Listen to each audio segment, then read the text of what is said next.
Les vraies voix Sud Radio, le grand débat du jour. Le Rassemblement national réalise aujourd'hui la percée la plus importante de toute son histoire. Je remettrai demain matin ma démission au président de la République. Aujourd'hui, on voit très bien que les extrêmes sont aux portes du pouvoir. Non, mais c'est un risque nécessaire parce que sinon, l'alternative, c'est ne rien faire, ce qu'on a quand même beaucoup fait en France. Oui, c'est une progression et je pense que la République En Marche emporte une responsabilité en ayant banalisé leurs idées. Il va sans dire qu'à mes yeux, cet accord ne peut être construit ni avec le Rassemblement national, ni avec la France insoumise. La France a dit non à l'arrivée du RN au pouvoir. Il va falloir maintenant que ceux qui ont appelé à ces accords contre nature en assument les conséquences. Un parti de gouvernement est un parti politique qui a démontré sa capacité à diriger efficacement un pays. Il dispose de leaders expérimentés et compétents, d'un programme politique détaillé et réalisable et d'une organisation solide avec les ressources nécessaires évidemment. Il jouit de la confiance du public grâce à sa transparence, sa responsabilité. Il sait s'adapter aux changements tout en restant stable, efficace. En somme, c'est un parti prêt à assumer les responsabilités de la gestion des affaires publiques. Alors, c'est bien la question d'ailleurs qu'on vous pose à vous, auditrices et auditeurs de Sud Radio sur X. Ben oui, parce que parlons vrai. Avez-vous vraiment imaginé Jordan Bardella dans le rôle de Premier ministre ? Depuis plus de 20 ans, les Français parviennent à s'unir pour faire barrage au parti lepéniste. Est-ce une mission impossible pour les RN ? Question sur le compte X de Sud Radio.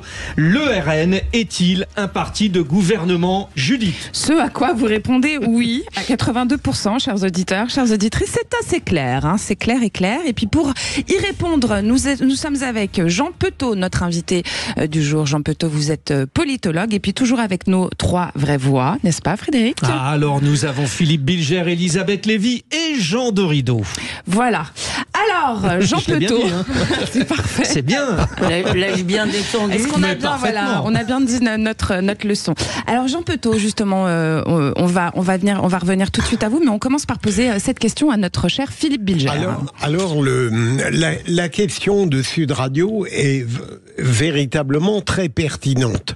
Et avant-hier, je n'aurais pas répondu de la même manière. Aujourd'hui, je me prête une lucidité rétrospective.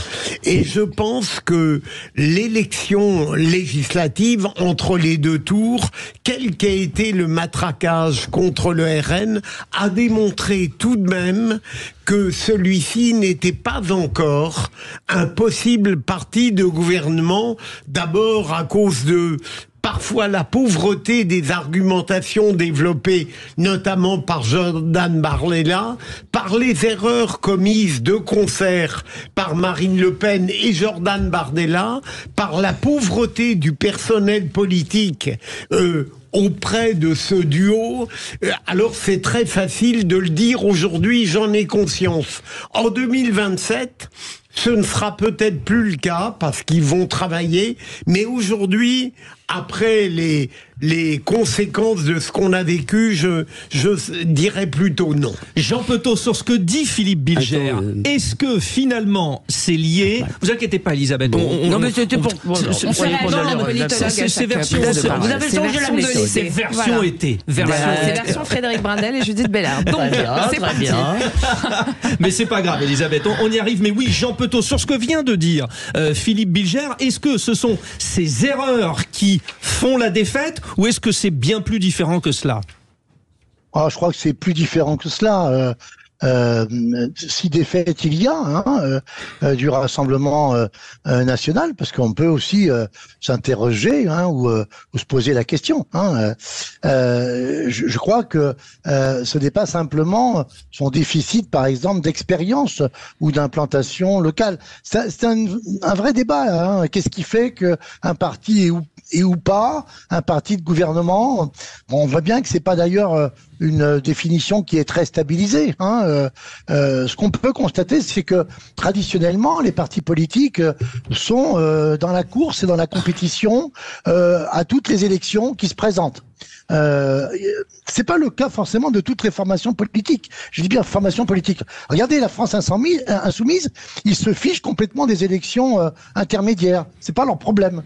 vous avez pratiquement pas d'élus de la France insoumise dans les collectivités territoriales. Ils ne veulent pas gérer au plan local, ils ne veulent pas acquérir d'expérience concrète de gestion des dossiers. C'est pas leur cible en quelque sorte. Eux, c'est la prise de pouvoir. Point barre par l'échelon national. Voilà. Merci Jean Petot. Vous restez avec nous. Je continue avec Elisabeth Lévy. Elisabeth Lévy, est-ce que, pour revenir un peu à la question sur le RN, est-il un parti de gouvernement, est-ce que vous pensez qu'il dispose en fait de ces leaders expérimentés et compétents dont on a besoin pour toute légitimité? La preuve du pudding, c'est qu'il se mange, disent les Anglais, comme vous le savez. La preuve d'un parti de gouvernement, c'est qu'il gouverne. Ce soir sur les très forte. En conséquence de quoi, si vous voulez, on n'en sait rien. On ne sait pas puisque on les a pas on lui fait ce procès, si vous voulez, en fait on l'écarte du pouvoir avec cette méthode du cordon sanitaire sur laquelle on reviendra, je pense, dans notre prochain débat. Oui. Avec cette méthode dont Philippe a parlé, on l'écarte du pouvoir depuis 30 à 40 ans et je dirais plus particulièrement depuis une dizaine d'années où à la fois c'est Marine Le Pen qui a pris le pouvoir, qui a viré son père et qui a quand même changé le parti, qui l'a quand même fait monter. Donc on l'écarte malgré tout du pouvoir en lui faisant deux procès. Le premier, le nazisme, le fascisme, j'y reviens pas. Et le deuxième, c'est l'incompétence. En réalité, c'est comme quelqu'un qui va prendre un boulot. Il faut bien que vous en ayez un premier. Maintenant, là où je rejoindrai Philippe et en partie notre politologue. Jean Petot. Jean Petot, pardonnez-moi. C'est que pendant la campagne, effectivement, l'amateurisme du choix des candidats, si vous voulez, quand on a découvert, si vous voulez, que dans plein de circuits, je veux dire, c'était vraiment... Il y a des cas de figure particuliers. Mais ils avaient été cherchés, franchement, si vous voulez, c'est un peu accablant. On revient sur des trucs, ils sont pas raccords sur leur programme, quelles mesures on a gardées, ils savent pas. Donc, si vous voulez, ça donne une impression d'amateurisme. Maintenant, pour en connaître certains, et Philippe les connaît aussi, et, peut-être, en tous les cas, on les croise, on en a croisé certains, nous, sur les plateaux, il y en a qui sont de très grande qualité. Il y en a beaucoup, à vrai dire, faut arrêter, si vous voulez, c'est pas une espèce à part. Il y a beaucoup de députés RN qui viennent de LR, je veux dire, donc, ils étaient respectables il y a 10 ans, et maintenant ils ne le seraient plus, je ne sais pas à quel titre, mais enfin c'est comme ça. Donc, on verra, de toute façon, on ne le saura pas cette fois-ci, c'est sûr. Jean Petot, qui est avec nous, notre politologue. Ce qu'on dit là, est-ce que... faut passer à une autre question qui est vraiment centrale. Est-ce que, vu l'organisation de la vie politique française, il y a un moment où, on parle en général de plafond de verre, il y a un moment où ça sera jamais possible finalement pour le RN s'il reste en tant que tel estampillé extrême droite. Est-ce qu'il y a quelque chose qui fait que c'est pas possible? Non, je crois pas qu'il y a de fatalité. Ce que je pense, c'est que le Rassemblement national va gagner une élection majeure, sans doute peut-être plus facile, qui est celle, paradoxalement, de la présidentielle, parce que là, vous n'avez pas de mécanisme électoral qui est celui du scrutin d'arrondissement majoritaire uninominal à 2 tours, qui fonctionne effectivement comme un mécanisme défavorable au parti RN, qui a aussi la difficulté de constituer des coalitions, ou de s'allier, même si cette année, il y a cette nouveauté avec les ciotistes qui a pu certainement d'ailleurs permettre une augmentation du potentiel en siège, même si elle a été limitée. Non, je crois que le fameux plafond de verre, c'est une représentation que l'on se fait. Je voudrais revenir sur le fait que le RN, un certain nombre de ses dirigeants sont conscients du déficit de formation. Alors, ce mal de déficit de formation des militants et des futurs candidats n'est pas spécifique au RN. Les partis politiques sont d'une nullité assez accablante aujourd'hui. Il n'y a plus de formation à l'intérieur des partis politiques, il n'y a plus de travail militant.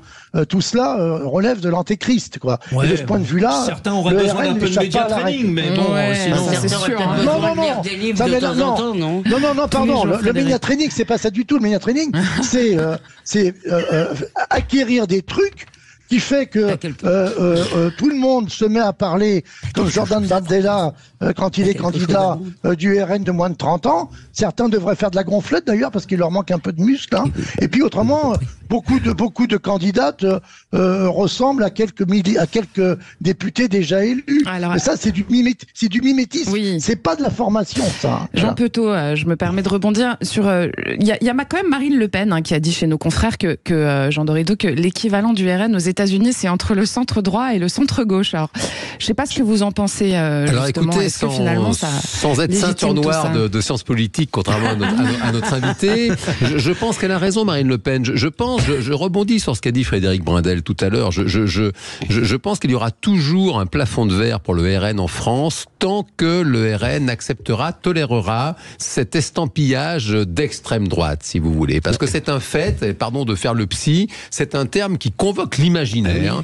Et dans l'imaginaire français, parce que notre histoire, parce que voilà, c'est la France, il y a énormément de Françaises et de Français à qui ça fait très peur, et on les comprend, ce terme extrême droite, et qui n'a rien à voir avec le terme extrême gauche. Et donc, si vous voulez, je ne sais pas ce que peuvent faire les cadres du RN maintenant, tant qu'ils accepteront d'être qualifiés d'extrême droite. Mais ils ont perdu. Alors s'ils ont perdu, ma foi, l'affaire est entendue. Maintenant, voilà, je parle sous le contrôle de Philippe Bilger. Il me semble qu'il y a quand même fréquemment des recours. C'est une histoire de nom. RN, ça ressemble à FN, et Le Pen, ça ressemble à Le Pen, quoi.